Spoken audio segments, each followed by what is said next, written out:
A tentacled beast, nicknamed the Kraken, has haunted seafarers for centuries. Yet it may actually be real. The colossal squid. The old woodcuts and illustrations of giant squid attacking ships and pulling people off the decks and under the water are pretty exciting, pretty telling. Squid are some of the planet's strangest creatures. Boneless, gelatinous, soaring through the ocean powered by an undulating water jet propulsion. Equipped with 2 feeding tentacles, they hunt with 8 grasping, outstretched arms, wrapping victims in a sucking, deadly embrace. Their arms are so strong, some squid species have been known to walk along the bottom of the ocean. Once caught, squid prey are pulverized. These predators slice into their meals with flesh-cutting bird-like beaks. Squids who have just captured a fish will manipulate the fish so that the beak can bite just behind the head, sever the spinal cord, and render the fish immobile while they take their time and ingest it. When threatened, squid use an ingenious defense mechanism. Fountains of ink shoot out, leaving a cloud as a decoy. They can even manipulate their own skin. To blend into their surroundings, squid can create skin patterns and colorations at will. Squids can put stripes along their bodies, they can put hash marks, blotches, or they can contract all of the chromatophores and all of the color will disappear. But one squid trumps them all, the colossal. Living far below the surface, no biologist has ever studied them in their natural habitat. Yet evidence of squid remains, found inside the bellies of their only adversary, the sperm whale, is shocking.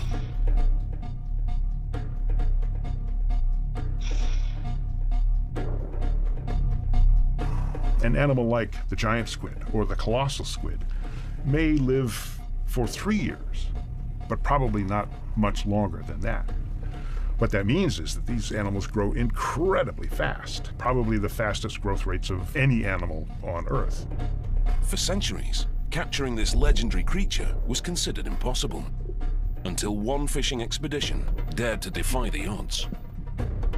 It's not a good look when you're talking to the boys in the pub when you get home about the world's first and only colossal squid that got away. You know, I can just hear them saying now, yeah, right, you know. Back on the boat, as the deckhands stare in wonder at the mythical beast, they've got to move fast.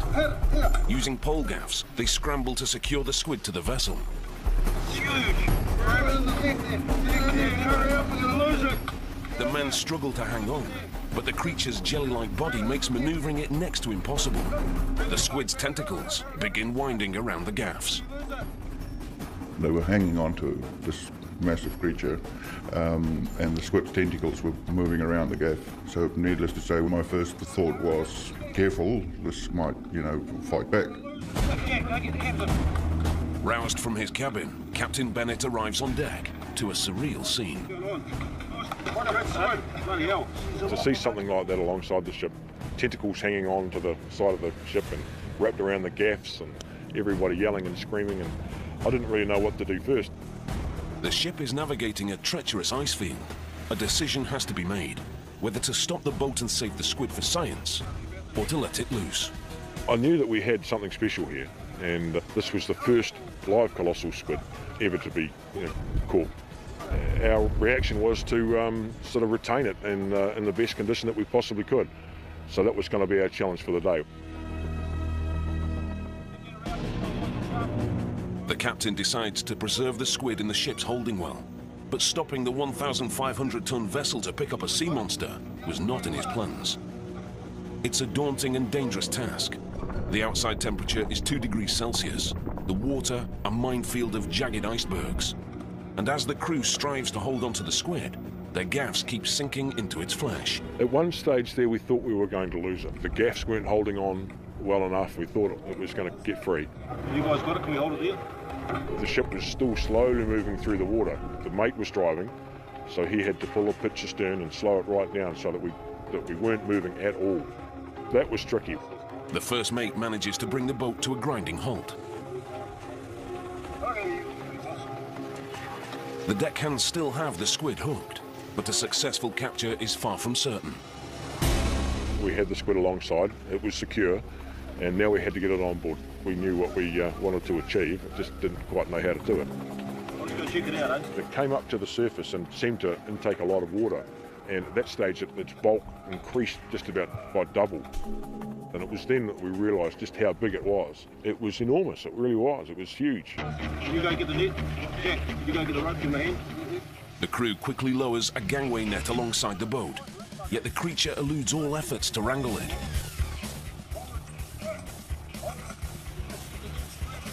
He's hanging on to the side of the ship, and of course anything that gets close, that includes the net. So it was sort of encouraging to let the side of the ship go and not to touch the net, and as we slid it down under, one really excited crew member suggested he should get in the water. I thought I said I was jumping. No, they will get you. If you do that, you'll be gone. No way, absolutely not. You know, it was far too dangerous. He could have got, you know, forced under, stuck between the ship and the squid, and probably bitten or eaten. Repeatedly, the squid resists entering the net, but the crew refuses to quit. Hold it, fellas. Hold on to it. After 3 tense hours, the team's skilled maneuvering pays off. They've got the mysterious monster. It was just a big adrenaline rush, and to know that we've got, you know, one of the first live colossal squid alongside the ship here, and it was special. It was a moment that I'll never forget. It's heavy. That squid is real heavy, fellas. But now there's another challenge, hauling the squid on board. It's so gigantic, the crew needs a massive winch to bring it onto the boat.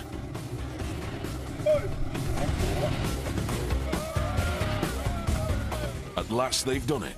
It's the largest colossal squid ever caught. They're the first people ever to lay eyes on a living specimen. Estimated at over 450 kilograms, stretching more than 9 meters long, the size is jaw-dropping.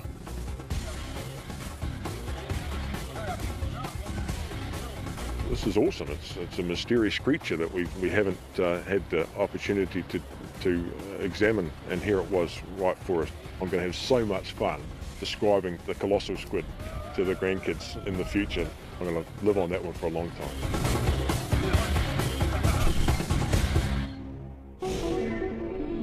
Today, the phenomenal beast is preserved at New Zealand's Te Papa Museum, a stunning glimpse of a deep ocean universe and a reminder of the importance of protecting these monster fish for the next millennia.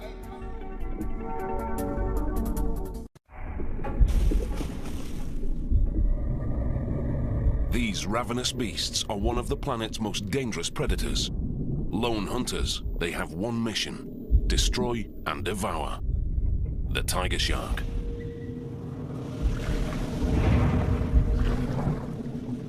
The strength of that bite you would not be able to pull out without leaving a substantial portion of yourself there with the shark.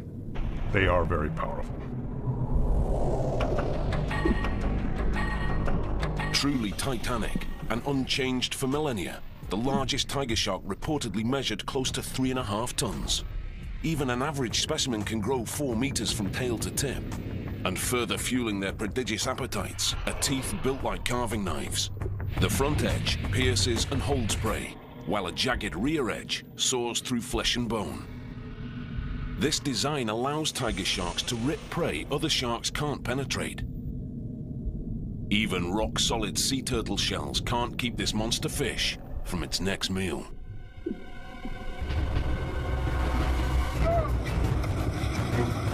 And even for professional anglers, battling a fighting tiger shark takes a staggering amount of skill and nerve. The shark fishing, the danger is when they come to the boat, because they attack you, they charge the boat, they try to bite you, and it's just, they're insane when they come to the boat. It's prehistoric.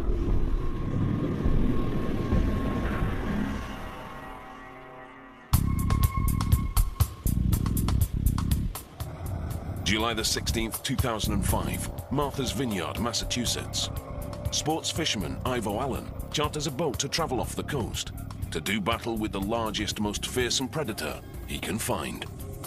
So it's nice to kind of add to the chum slick some fresh scent in the water from these fish we're catching now. We're just wasting time if we don't have chum going in the water at 24/7. Ivo and his crew are competing in a 2-day monster shark tournament, with a $260,000 grand prize. The contest combines science and sport, as the teams plan to tag, measure and release smaller sharks for the National Marine Fisheries Apex Predator Program. You catch them, you reel them in, and then what we do is we tag the fish. We measure it as best as possible because they're pretty feisty when they come to the boat. We try to calculate the weight of the fish, and then we cut the leader. By building research into the tournament, scientists are able to raise conservation awareness and protect species increasingly threatened in commercially overfished waters. Good job. Good work. Now, it's midday on the last day of the tournament. The anglers have caught, tagged and released 9 sharks. It's yours. But they've yet to land the monster specimen that could win the contest. I'm not marking a thing, man. Already 30 kilometers offshore, Ivo and the sea captain make their decision to head even farther out to sea. Clear those rods right now. All right. I said, let's go. Everybody looked at me like I was crazy. You know, my mates were second guessing me. We're going, we're going. And we ran for 2.5 hours, and it was silent in the cockpit. I mean, people just gave up. The team circles a 6-kilometer area, dispensing a steady stream of chum. Hopes are high for attracting a shark, but there's little time left.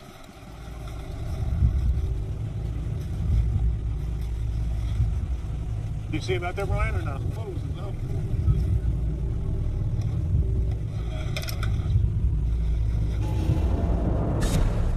Suddenly, something breaks the surface of the water. Can you tell what it is? I can't get a real good look. Something enormous has just taken the bait, and the line is ripping off the rod with astounding speed. A lot of people ask me, what did it feel like?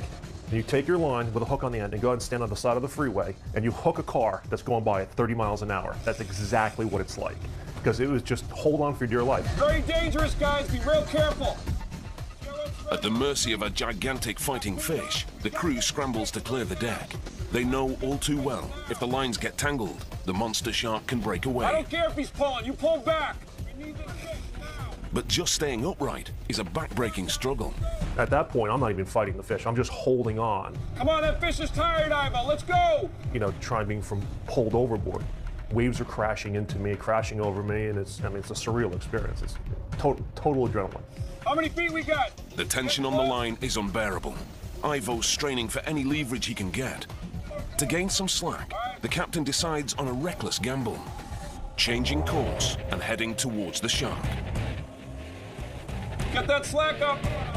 He reverses the boat towards the thrashing predator. Fish is going all over the place here.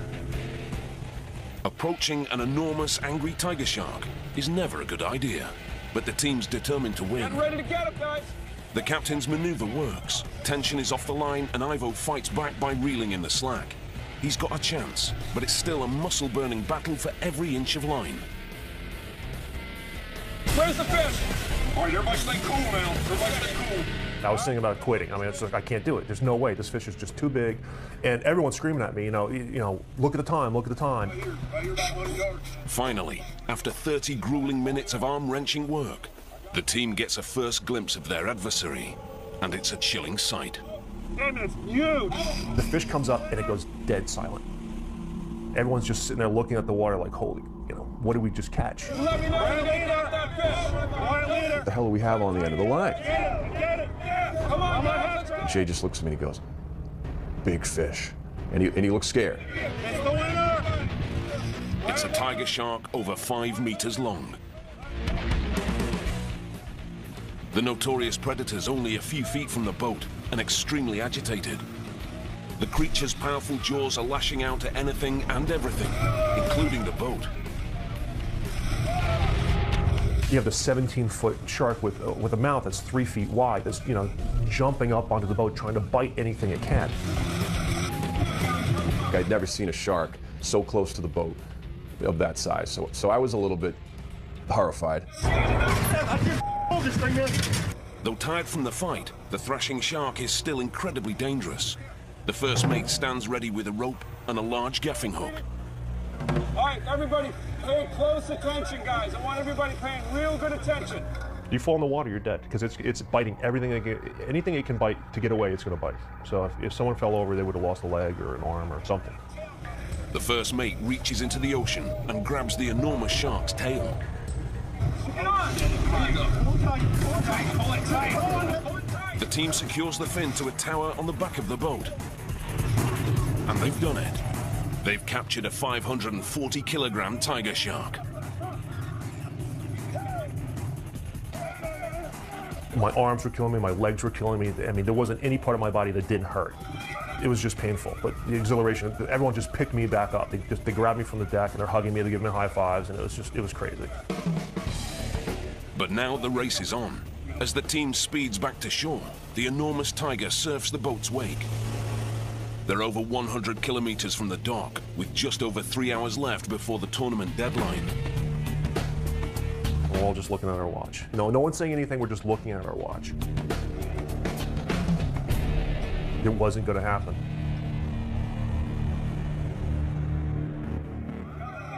We got the winning fish, there's no doubt about that, but... Arriving just moments after the 6:30 cutoff, the anglers miss out on $250,000.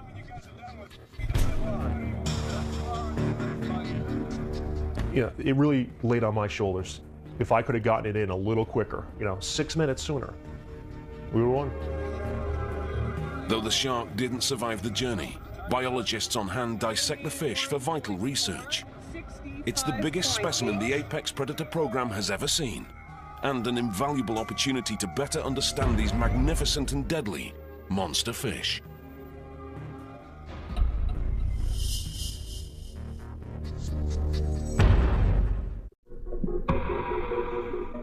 Discovered only 20 years ago in Southeast Asia, the giant freshwater stingray has reached superstardom as one of the largest known freshwater fish.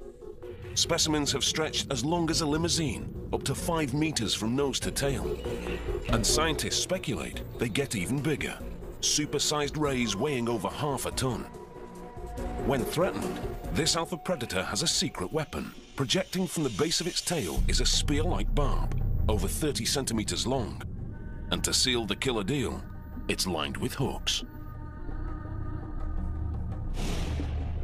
If you step on it and the barb pierces your skin, then you're going to get some of that toxin in your own tissue, and it can be really nasty. The ray's flattened surface area picks up resistance as it's pulled upwards, turning these beasts into dead weight. For anglers, it's a back-breaking struggle.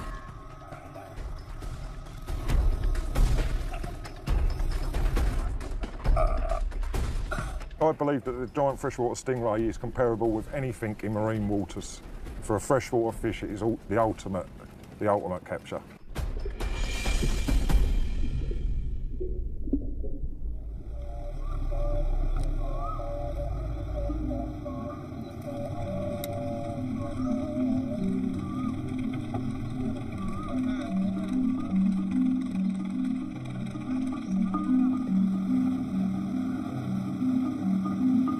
March 2008, the Ban Pakong River, 80 kilometers southeast of Bangkok, Thailand.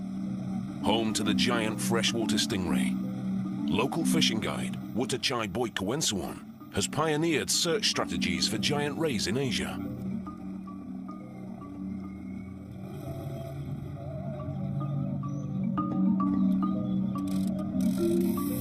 Today, Boy and his friends head out on a quest to break their personal record of 180 kilograms.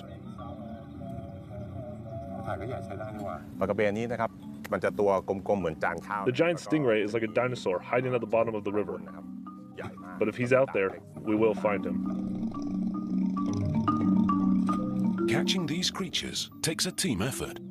Boy's technique involves baiting a series of rods with snakehead fish and spreading them out across the river.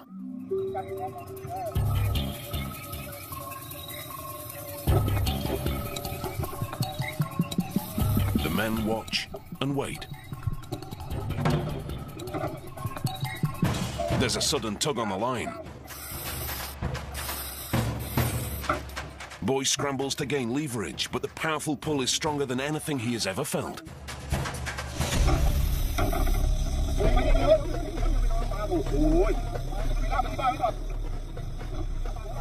Chaos breaks out on the boat.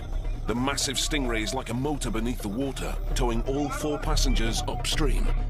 It was a gigantic fish. It pulled the boat up and down the river. Like 5 or 6 guys all like holding on for dear life to this giant fish.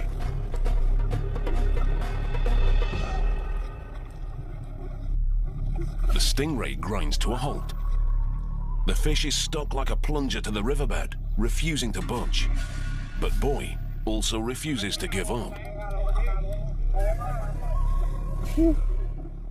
He gathers all of his strength.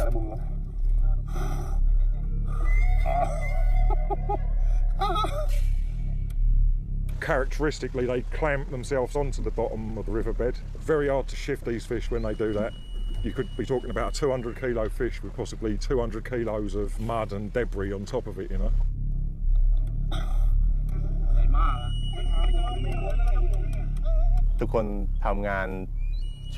To hold that rod with such huge fish on the other side of the line, you can't imagine how hard it is.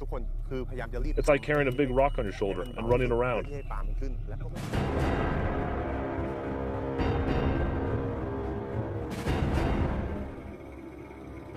Exhausted, Boy reluctantly passes the rod to another team member.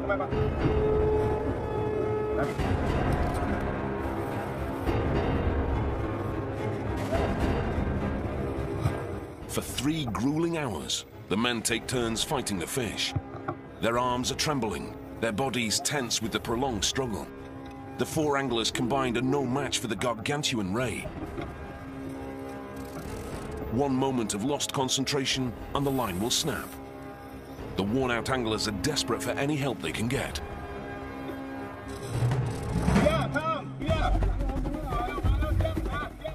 Locals on the riverbank hear Boy's cries for help and spring into action.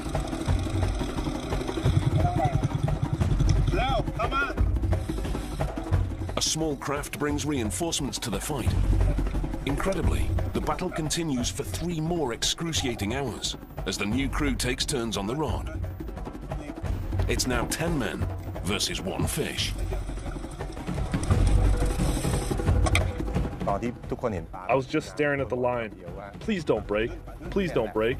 I have to see you. I have to see how big you are. Then, without warning, the ray surfaces. It is twice the size of the boat. The stingray grows tired, but before the men can land it, the exhausted anglers must risk their lives. The ray's huge toxic stinger whips at the surface. Boy grabs the ray and another angler lunges for the lethal harpoon. The tail was flailing around. The guys grabbed the tail underneath the barb at the base of the tail and quickly wrapped a bandage around the barbs on the tail. With the dangerous tail subdued, the men now face a final challenge, landing a fish the size of a refrigerator. The ray's too big for the net and the boat. The crew's only hope is to ground the monster ray in shallow water. As Boy and his team hold on to their prized catch, they slowly drag it to the shoreline.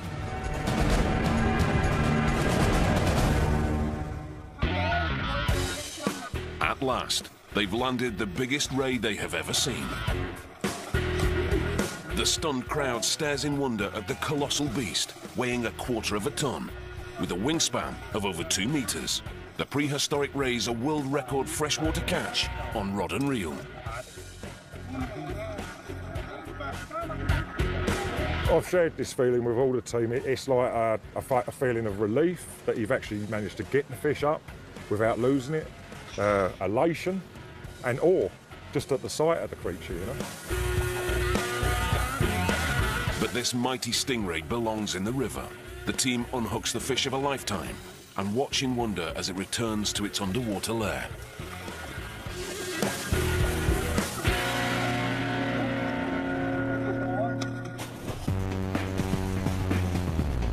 Among the ocean's mightiest monster fish, this fish is one of the biggest bullies. Pure muscle packed into a compact killer package. Fearless, aggressive, outmaneuvering the competition, they swoop in at turbo speed, decimating prey. The giant trevally. The giant trevally makes me think of a Shelby Cobra. A lot of power into a pretty small package that accelerates like nobody's business. Tropical Pacific alpha predators, giant trevallies patrol reefs with attitude. Capable of reaching nearly 68 kilograms, stretching over 1.5 meters long, trevallies harass everything in sight, even sharks. Here, a trevally takes food right out of a barracuda's ripping jaws. They'll strike from the blind side of the prey, whether it's bright light or dark water. They take advantage of the natural surroundings to make themselves invisible until they're too close to be avoided. And behind every bully, there's a formidable weapon. A thick, muscular body focuses power through a narrow area known as the caudal peduncle, giving giant trevallies powerful tail fins and stunning speed. With such aggressive power, the giant trevally is one of nature's toughest targets, turning a catch into a contact sport. Sometimes it'll just smack you into the side of the boat, it'll strike so hard, the intensity and the adrenaline pump. These little 150s, the 150s, I don't know, they seem to pull some strikes, so I don't know what. January the 29th, 2008, New Caledonia in the South Pacific. Aussie angler Luke Worster sets out with friends to chase the giant trevally, called GT for short.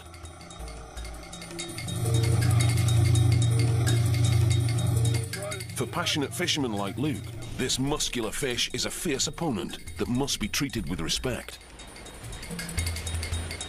The GT, they are a gangster of the reef. They are so tough. I have such a mutual respect for this fish.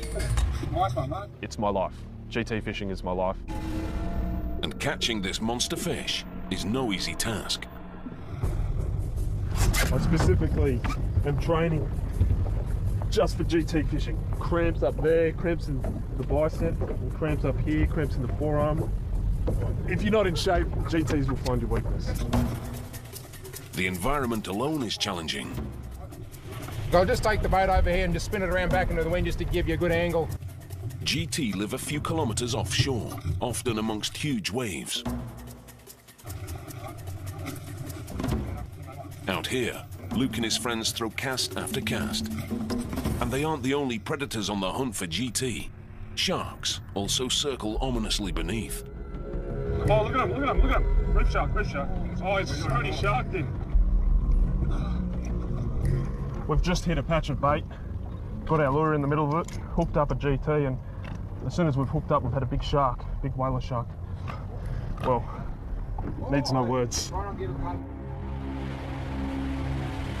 As dusk approaches, the group decides to stop for the day. But Luke casts one last time. One last cast in. Oh, yep. There it is. And quickly feels a massive tug on the line. Sometimes a big GT can just maul and just throw up water everywhere. And you know that's a big fish. Sometimes they can slurp it. This was one of those strikes. In an effort to pull the GT off the reef, the anglers gun the boat. But the trevally has other plans. Amazingly, this tenacious fish is overpowering the vessel. It wasn't moving. If anything, the fish was pulling us back to the reef with the boat. As soon as they pull you back to the reef, you're gone. They'll cut you off, and you'll have lost all your hard work. To make matters worse, the giant trevally is ripping the rod from Luke's hands. He's got that rod dug straight into his gut, like, you know, he's going to need surgery to remove it. He's holding on for grim life, just trying to get as much gain on that fish as he possibly can. The angler struggles to get his footing and stay in the boat, but his arms are losing sensation. In this brutal tug of war, Luke is losing.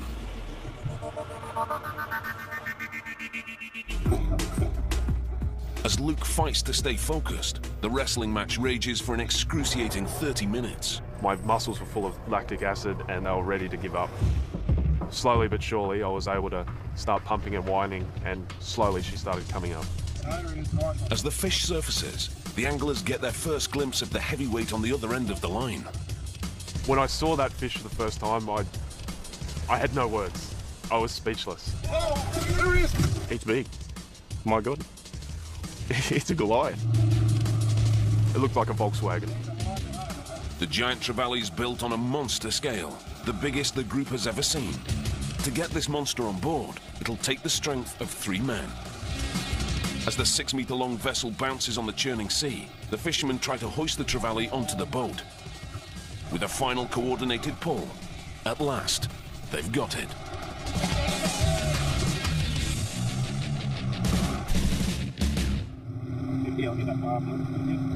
It was taking up all the space. We had no space to move. We just had this big slab-sided GT, and we almost didn't know what to do with it. It was that big. The giant trevally's over 60 kilograms and an estimated 1.5 meters long, a Goliath of the reef. It's the catch of a lifetime, but Luke is passionate about fish species survival. He knows he must release the GT as soon as possible. Pumping the fish's gills with seawater to keep it breathing, he carefully places his catch back in the ocean.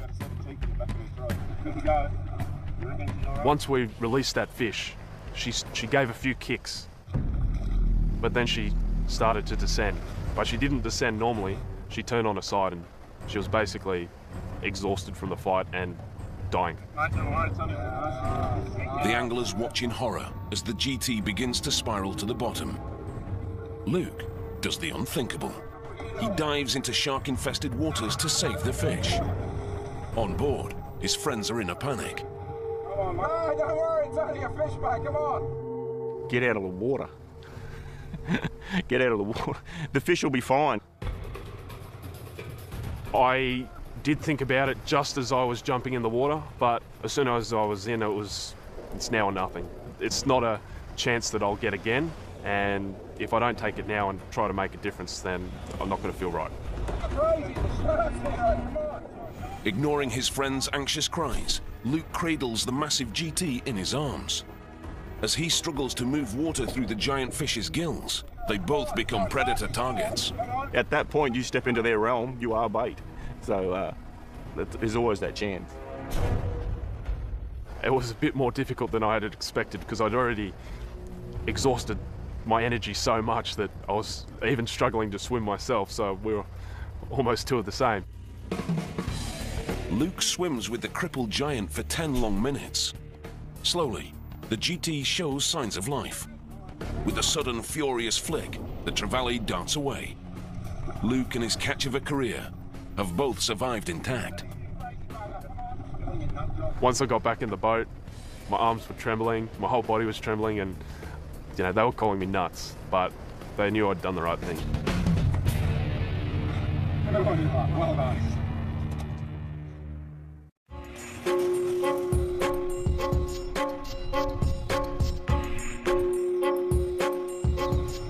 September the 8th, 2008, the English Channel, home to some of the most famous shipwrecks of World War II.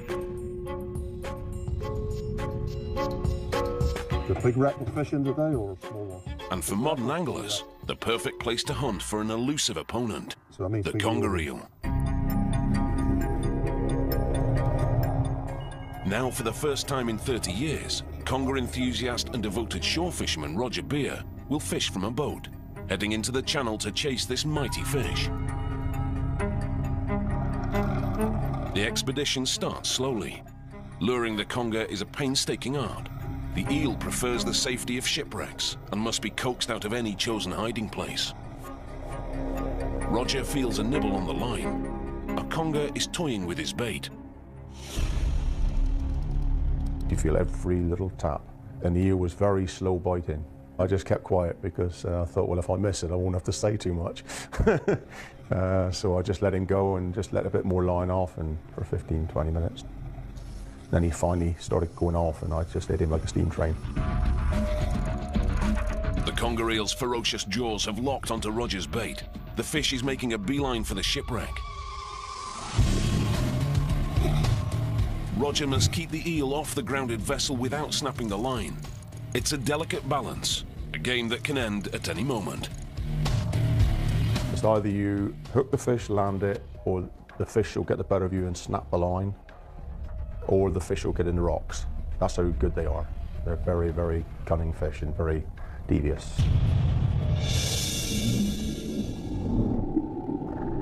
giant fish are like water-bound snakes. Famous for favoring shipwrecked lairs, they hide in cracks and crevices, waiting to lash out with brutal strength and a mouthful of cutting, crushing teeth.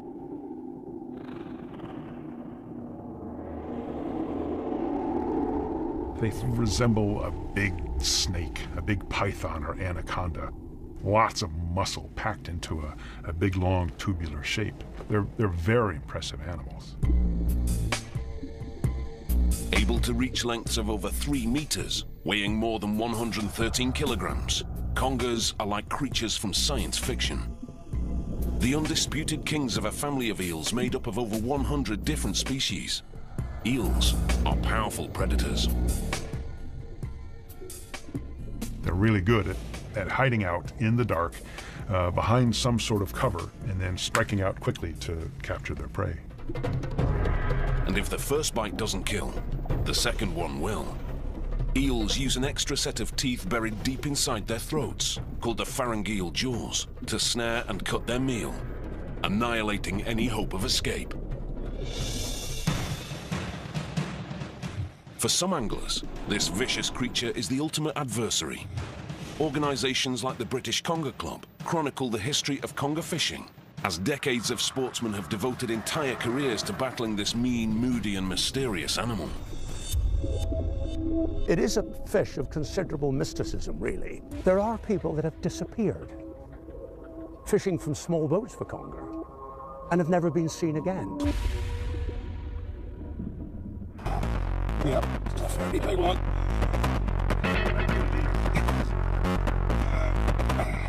Back on the boat, Roger's experienced hand wins out. He keeps the eel in the open channel, but he soon faces an even tougher test. Certainly tires you out. Endurance.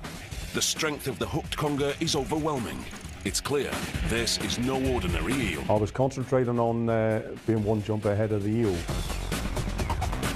After 10 minutes or so, your arms start to not belong to you. So you've got to concentrate to get that bit of power back. It was very uncomfortable trying to land the fish.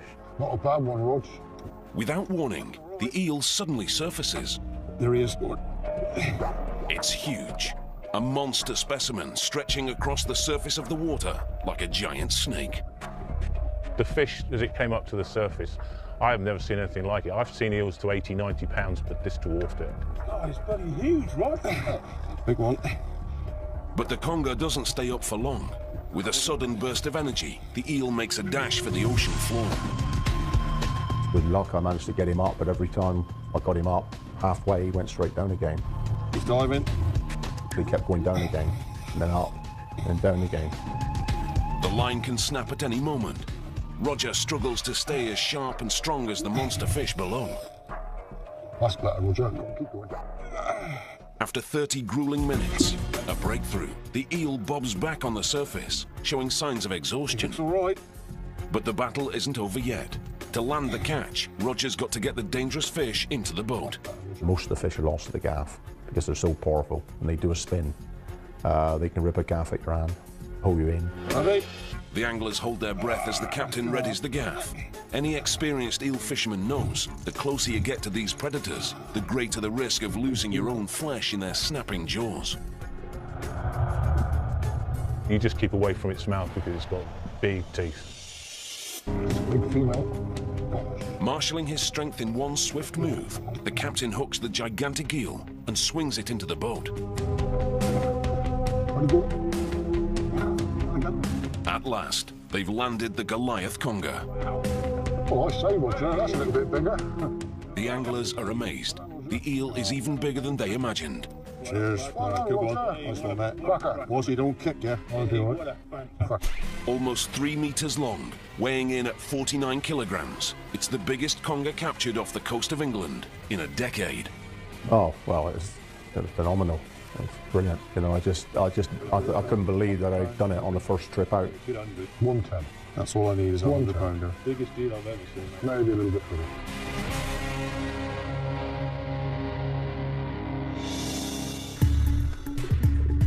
Mysterious creatures of the deep. They have inspired us, challenged us, and fed us for centuries. Now we must strive to protect and preserve these colossal and wonderful creatures, ensuring there will always be a world full of monster fish.